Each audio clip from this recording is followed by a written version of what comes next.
നാളെ നേരമൊന്ന് വിളിക്കട്ടെ. നിന്റെ ദാനധർമ്മങ്ങൾക്കുള്ള ഉത്തരം ഞാൻ തരുന്നുണ്ട്.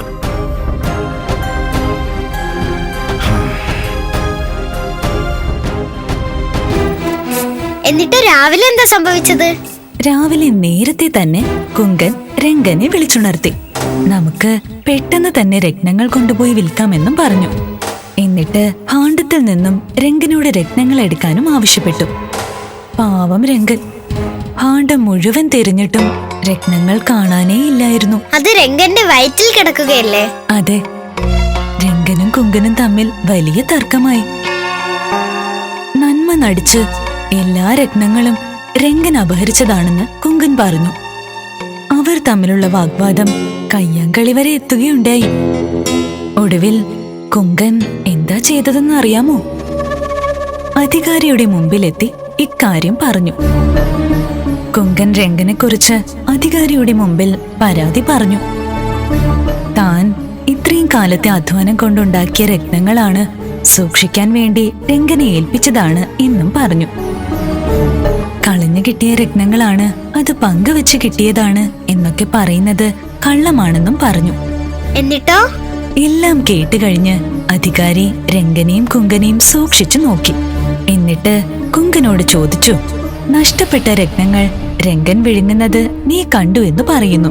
പക്ഷേ താൻ അങ്ങനെ ചെയ്തിട്ടില്ല എന്ന് രംഗനും. അപ്പോൾ അധികാരി പറഞ്ഞു, നമുക്കൊരു വൈദ്യനെ വിളിക്കാം. അദ്ദേഹം വന്ന് എന്തെങ്കിലും കൊടുത്ത് രംഗനെ കൊണ്ട് ഛർദിപ്പിക്കട്ടെ. രംഗന്റെ വയറ്റിൽ നിന്നും രത്നങ്ങൾ കിട്ടുകയാണെങ്കിൽ ആ നിമിഷം തന്നെ രംഗന്റെ തല വെട്ടിക്കളയുമെന്നും പറഞ്ഞു. രംഗന്റെ തല വെട്ടിക്കളയുമെന്ന് ഉറപ്പായപ്പോൾ കുങ്കൻ ഒരുപാട് സന്തോഷിച്ചു. അതിനുശേഷം വൈദ്യരുടെ വരവിനായി കാത്തു. അവിടെയാണ് ഒരു അത്ഭുതം സംഭവിച്ചത്. എന്താ? രംഗൻ അടിയുറച്ച ശിവഭക്തനായിരുന്നു. തന്റെ ജീവൻ രക്ഷിക്കാൻ വേണ്ടി രംഗൻ ശിവഭഗവാനെ വിളിച്ച് പ്രാർത്ഥിച്ചു. അപ്പോൾ അതാ കാണുന്നു, തന്റെ മുന്നിലേക്ക് കാത്തിരുന്ന വൈദ്യൻ വരുന്നു. ആരാ അത്? ആരാ? കാത്തിരുന്ന രംഗനു മുന്നിലേക്ക് വൈദ്യനാഥനായ വൈദ്യൻ, സാക്ഷാൽ പരമശിവൻ. തന്റെ പരമഭക്തന് ആപത്തൊന്നും സംഭവിക്കാൻ പാടില്ല എന്ന് തീരുമാനവും എടുത്തു.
വില പിടിച്ച രത്നങ്ങൾ രംഗൻ വിഴുങ്ങിയിരിക്കുന്നു എന്നാണ് കുങ്കന്റെ ആരോപണം. എന്നാൽ രംഗൻ അത് നിഷേധിക്കുകയും ചെയ്യുന്നു. ഏതെങ്കിലും വിധത്തിൽ രംഗന്റെ വയറ്റിൽ രത്നങ്ങൾ ഉണ്ടെങ്കിൽ അത് പുറത്തെടുക്കാൻ പറ്റില്ലേ വൈദ്യശ്രേഷ്ഠ? ഇവർ ഇക്കാലം അത്രയും നല്ല ചങ്ങാതിമാരായിരുന്നല്ലോ. സ്വയം പരിശോധിക്കാൻ ഇവർക്കല്പം സമയം കൊടുക്കണമെന്നാണ് എന്റെ പക്ഷം. ഒരു നിമിഷം പോലും അനുവദിക്കാൻ പറ്റില്ല. ഇവൻ ചെയ്തത് ചതിയാണ്. പ്രഭാതത്തിൽ തന്നെ ഞാനത് തിരിച്ചറിഞ്ഞില്ലായിരുന്നെങ്കിൽ ഇവൻ രക്ഷപ്പെട്ട് കളയുമായിരുന്നു. ഭാണ്ഡത്തിൽ രത്നങ്ങൾ കണ്ടില്ല എന്നുള്ള സത്യമാണ്. അതെന്റെ ഉദരത്തിലുണ്ടെങ്കിൽ അധികാരി അത് കണ്ടെത്തണം. രംഗൻ പറയുന്നതിൽ ആത്മാർത്ഥതയുണ്ട്. അപ്പൊ ഞാൻ ആത്മാർത്ഥത ഇല്ലാത്തവനാണെന്നാണോ? വൈദ്യശ്രേഷ്ഠനെ കൊണ്ട് ഇത് നടക്കില്ലെങ്കിൽ സ്ഥലം വിടാൻ നോക്ക്. അധികാരിക്ക് മറ്റു മാർഗങ്ങളുണ്ടല്ലോ. അല്ലെങ്കിൽ ഇവൻ വെല്ലുവിളിച്ചതുപോലെ ഇവന്റെ വയറ് കീറി പരിശോധിക്കട്ടെ. എന്നുവെച്ചാൽ രംഗൻ മരിച്ചു പോയാലും കുങ്കന് കുഴപ്പമൊന്നുമില്ല എന്നാണ് അല്ലേ? എന്നെ ചതിച്ചവനല്ലേ? എല്ലാം ഒറ്റയ്ക്ക് നേടണമെന്ന് ആഗ്രഹം കാണിച്ചവനല്ലേ? നേടട്ടെ. എന്തു പരിഹാരമാണെന്ന് അങ്ങ് നോക്കിയാലും.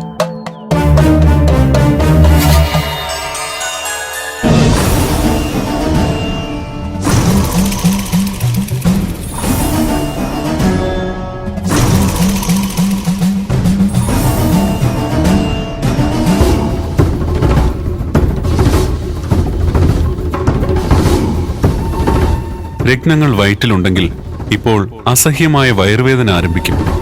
ഉച്ചത്തിൽ നിലവിളിക്കാൻ തുടങ്ങും. ജീവൻ തന്നെ അപകടത്തിലാണെന്നുള്ള അവസ്ഥ വരും.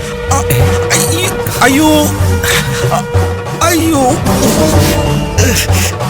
എന്റെ വയറ് വേദനിക്കുന്നു. അയ്യോ, എന്റെ വയറ് വേദനിക്കുന്നേ. അയ്യോ അമ്മേ, അയ്യോ എന്റെ എന്റെ വയറ് വേദനിക്കുന്നേ. അയ്യോ എന്റെ വയറിപ്പം പൊട്ടുവേ.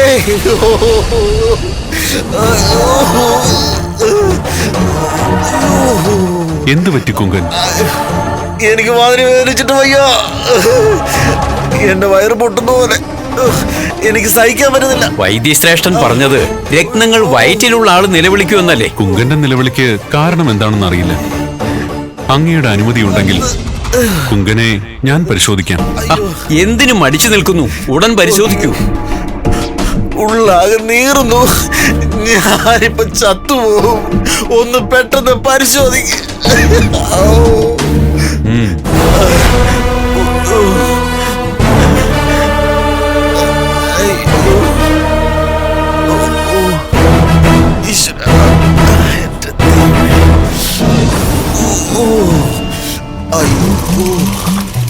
എന്റെ വയറ്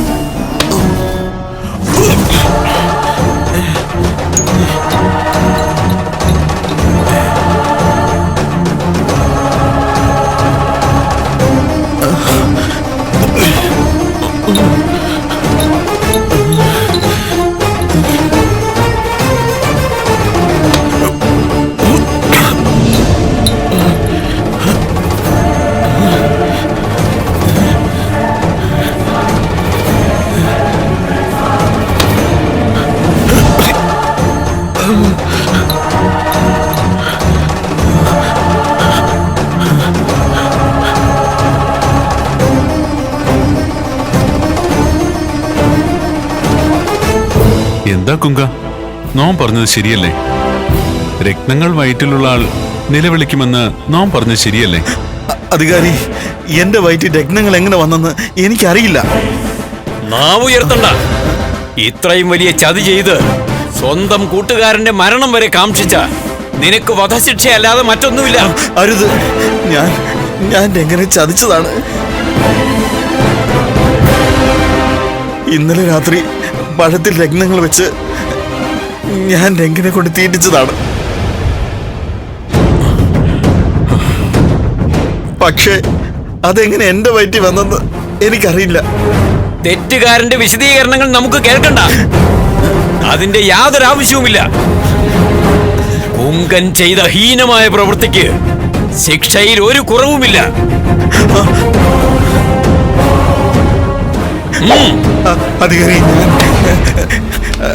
അധികാരി പൊറുക്കണം. കുങ്കൻ കാണിച്ചത് തെറ്റാണ്. പക്ഷേ ആ തെറ്റ് തിരുത്തി ജീവിക്കാൻ എന്റെ ചങ്ങാതിക്കൊരു അവസരം കൊടുക്കണം. ഇത് അടിയന്റെ ഒരു അപേക്ഷയാണ്. കേട്ടില്ലേ? ചതിച്ചിട്ട് പോലും സ്നേഹത്തിന് രംഗൻ കൊടുക്കുന്ന വില.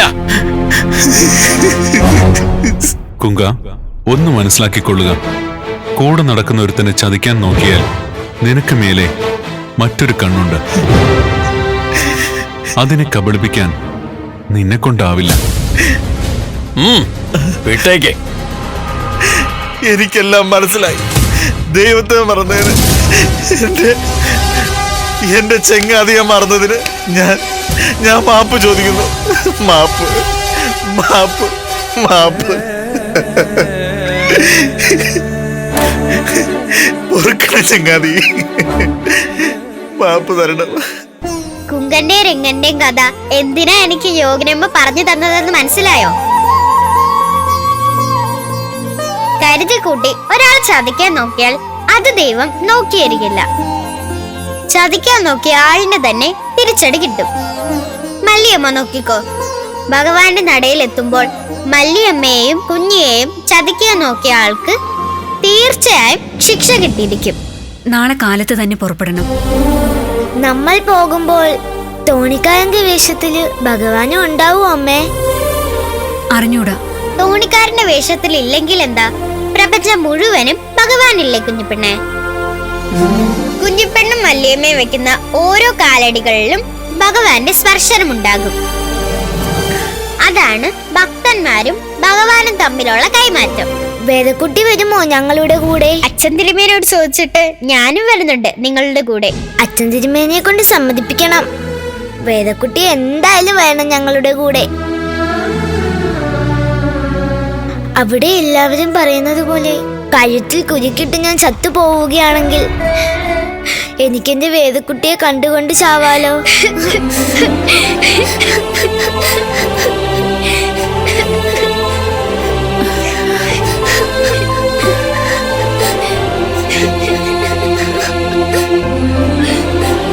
എന്താ മക്കളെ കാണിക്കുന്നത്?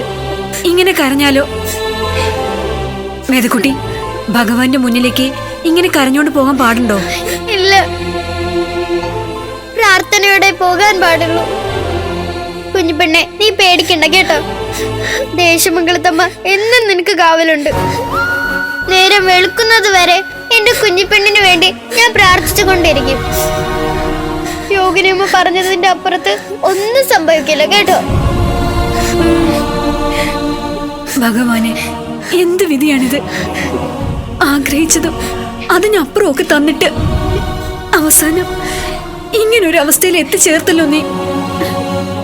ഭഗവാനെ, ശിവായ, ശിവായ, ശിവായ.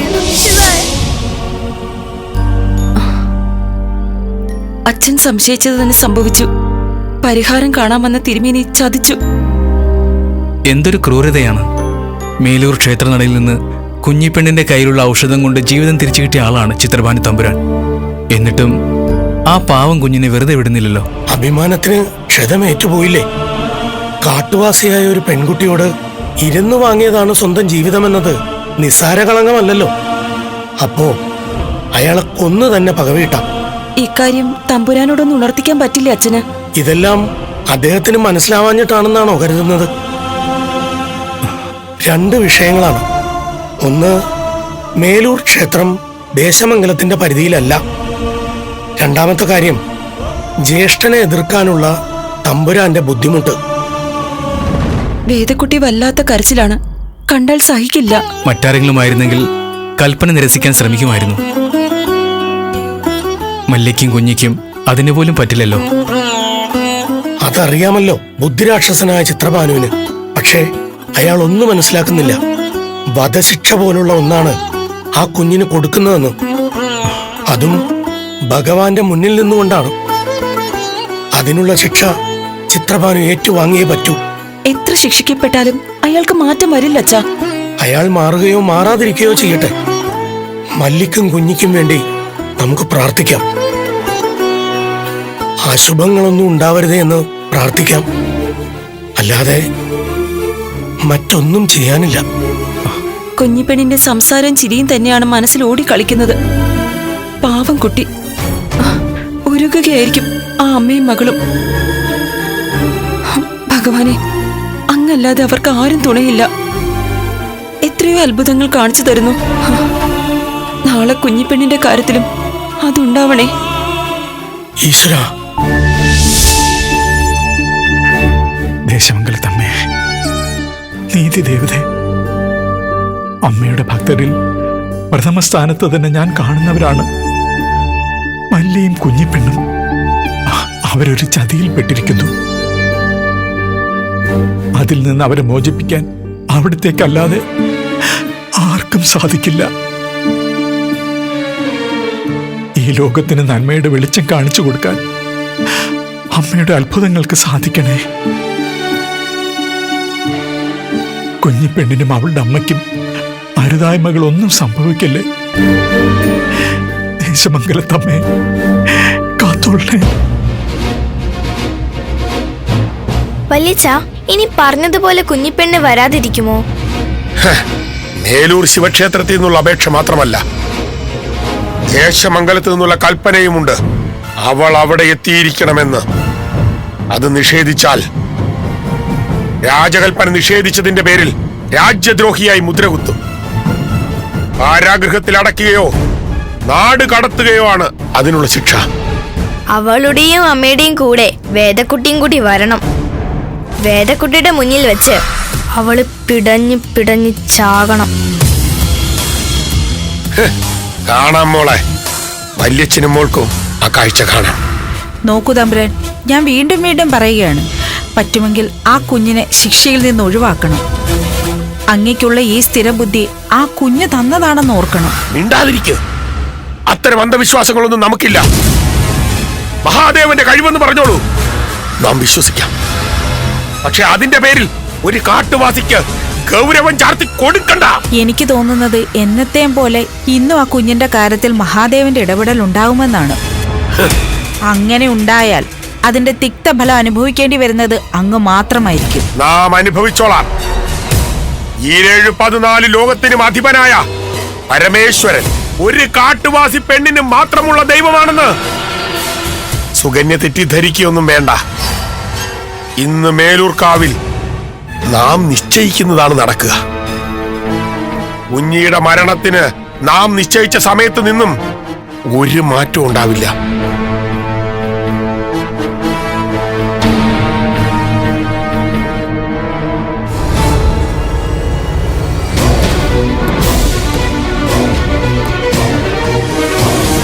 തമ്പുരാൻ വിജയിക്കട്ടെ. ക്ഷേത്രമുറ്റത്തെ കാര്യങ്ങളൊക്കെ തയ്യാറാണല്ലോ? അതേ തമ്പുരാൻ, ആളുകൾക്കിടയിൽ ചെറിയ മുറുമുറുപ്പുണ്ട്. ഇത്രയും കഠിനമായ ഒരു പരീക്ഷണത്തിന് ആ കുഞ്ഞിനെ ഉപയോഗിക്കരുതെന്നാണ് ഭൂരിഭാഗം പേരും അഭിപ്രായപ്പെടുന്നത്. അഭിപ്രായ വ്യത്യാസങ്ങൾ നാം നടയിലെത്തുമ്പോൾ മാറിക്കോളും. ഇങ്ങനെ ഒരു ചടങ്ങ് ക്ഷേത്രമുറ്റത്ത് നടന്നില്ലെങ്കിൽ മേലൂർ ക്ഷേത്രം പിടിച്ചടക്കാൻ ദേശമംഗലത്തെ പടയാളികളെ നാം പറഞ്ഞയക്കും.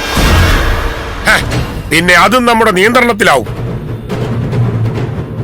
എല്ലാവർക്കും പ്രവേശനമെന്ന വിളംബരമായിരിക്കും ആദ്യം നാം അവസാനിപ്പിക്കാൻ പോകുന്നത്. തമ്പുരാൻ, കാര്യങ്ങളൊക്കെ അങ്ങ് തീരുമാനിച്ച നിലയിൽ നടക്കുമല്ലോ. ഇനി ആ കുഞ്ഞങ്ങാനും സംശയാലുക്കൾക്ക് ജീവിതത്തിൽ മുന്നേറാൻ പറ്റില്ല. ഇത് നമ്മുടെ പ്രതികാരമാണ്. കാട്ടുവാസിയായ മല്ലിയം കുഞ്ഞിയേം പറ്റി ഇനി ഒരാളും അത്ഭുതത്തോടെ സംസാരിക്കാൻ പാടില്ല. മേലൂർ ശിവക്ഷേത്രത്തിന്റെ മുമ്പിൽ അവസാനിച്ചു പോയ 2 പാഴ്ജന്മങ്ങൾ. അങ്ങനെയായിരിക്കണം ഇനി മുതൽ മേലൂർ വാസികളുടെ കാഴ്ചപ്പാട്.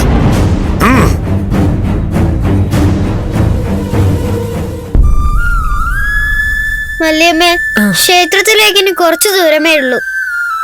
അതെ മോളെ, മല്ലിയമ്മയുടെയും കുഞ്ഞിപ്പെണ്ണിന്റെയും വിധിക്ക് ഇനി കുറച്ചു ദൂരമേ ഉള്ളൂ. മല്ലിയമ്മയ്ക്ക് വീണ്ടും പേടിയായോ? യോഗിനിയമ്മ പറഞ്ഞ രംഗന്റെ കുങ്കന്റെ കഥയിൽ വൈദ്യനാഥനായി ഭഗവാൻ അവതരിച്ചത് കണ്ടില്ലേ? അതുപോലെ ഇവിടെയും വന്നോളും ഭഗവാൻ. ഇത്രയും നാൾ മേലൂർ കാവിലേക്ക് വരുമ്പോ ആ തോണി കാത്തു കിടക്കുമായിരുന്നു. ആ തോണിക്കാരനുണ്ടാവുമായിരുന്നു. ഇന്നതില്ല. അതിന്റെ അർത്ഥം ഭഗവാൻ നമ്മളെ കൈവിട്ടു എന്നല്ലേ? എന്റെ ഭഗവാൻ എന്നെ കൈവിടുകയൊന്നുമില്ല. അമ്മ വെറുതെ ഓരോന്നും പറയണ്ട. തോണിക്കാരൻ അവതാരമായിരുന്നില്ലേ? ഭഗവാനെ ലയിച്ചിട്ടുണ്ടാവും. ഇന്ന് കുഞ്ഞിപ്പെണ്ണിനെ രക്ഷിക്കാൻ ഭഗവാൻ വേറൊരു രൂപത്തിൽ വരും. വേദക്കുട്ടി, എന്ത് നടന്നാലും മല്ലിയമ്മയ്ക്ക് കുഴപ്പമില്ല. എല്ലാവരുടെ അടുത്ത് ചെല്ലുമ്പോ കയറ് മല്ലിയമ്മയുടെ കഴുത്തിലിടാൻ മല്ലിയമ്മ അവരോട് പറയും. നിങ്ങളും അത് തന്നെ പറയണേ. വേണ്ടമ്മേ, എന്റെ കഴുത്തിൽ കയറ് കിടക്കുമ്പോൾ ഭഗവാൻ പെട്ടെന്ന് വരും. കുഞ്ഞുങ്ങളോട് അത്ര ഇഷ്ടമല്ലേ ഭഗവാന്? അമ്മയ്ക്ക് അത് കണ്ടു നിൽക്കാൻ പറ്റില്ല മോളെ. ഒരമ്മയ്ക്കും അത് കണ്ടു നിൽക്കാൻ പറ്റില്ല മോളെ. ക്ഷേത്രമുറ്റത്തെത്തുമ്പോ അമ്മ പറയുന്നത് കേൾക്കണം കേട്ടോ. അങ്ങനെ അമ്മയ്ക്ക് വാക്കുതാ.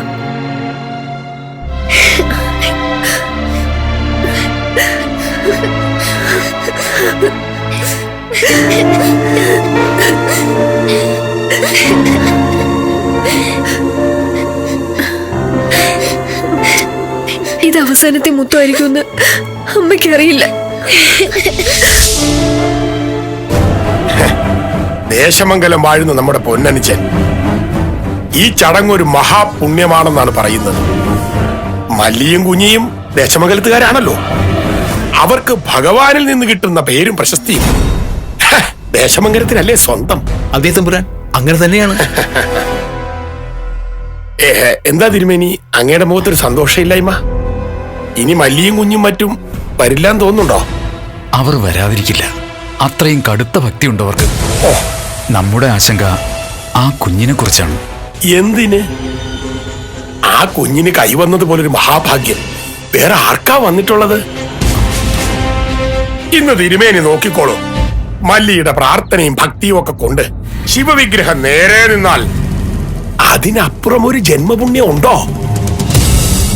നാം പോലും കൈയെടുത്ത് തൊഴുതു പോവും.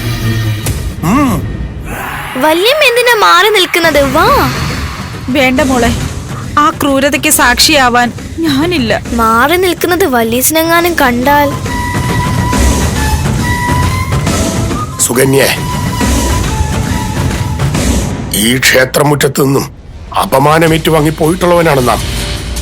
ഇനിയൊരു അപമാനം സ്വന്തം ഭാര്യയുടെ ഭാഗത്ത് നിന്നായാൽ പോലും നമുക്കത് സഹിക്കാൻ പറ്റിയെന്ന് വരില്ല. വല്ലിച്ച, ദേ നോക്ക്.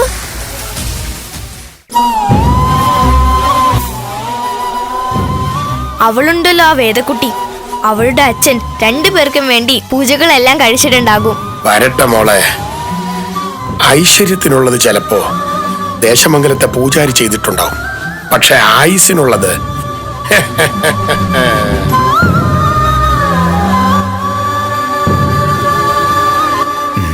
വരണം വരണം.